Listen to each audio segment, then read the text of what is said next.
சுட்டம் வெளி சுடரே அடுத்து வர எபிசோடில் பார்த்திங்க அப்படின்னா இந்த மாதிரி நல்லபடியாக அபி வந்து பார்த்திங்க அப்படின்னா பரூரில் வெளியே வந்துட்டாங்க. இதனால சுடரும் அவங்க அண்ணனும் ரொம்பவே சந்தோஷப்படுறாங்க. ஆனால் வக்கீல் என்ன சொல்கிறாங்க அப்படின்னா இப்போதைக்கு அபி வந்து பரூரில் தான் வெளியே வந்திருக்காங்க. ஆனால் அவங்க நிரபராதியாக இன்னும் ரிலீஸ் ஆகி வரல. அதுக்கு இன்னும் நம்ம நிறையா உழைக்க வேண்டியது இருக்குது. அதனால் கொஞ்சம் கொஞ்சமாக ட்ரை பண்ணுவோம்.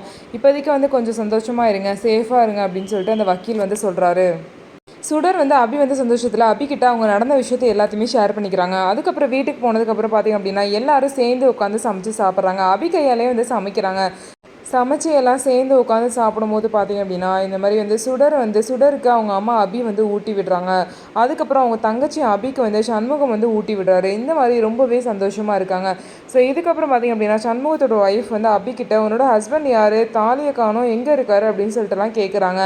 ஸோ வந்து சண்முகமும் வந்து அதுக்கு பதில் சொல்ல விடாமல் மழுப்பி ஏதோ ஒன்று சமாளிச்சிடுறாரு. ஸோ இதுக்கப்புறம் அபி வந்து எப்படி வந்து எந்த பழியும் இல்லாமல் நல்லபடியாக ரிலீஸ் ஆகி வெளியே வர போகிறாங்க அப்படின்னு சொல்லிட்டு வெயிட் பண்ணி பார்க்கலாம். நம்ம வீடியோ உங்களுக்கு பிடிச்சிருந்தா நம்ம வீடியோவை லைக் பண்ணிவிட்டு பாருங்கள்.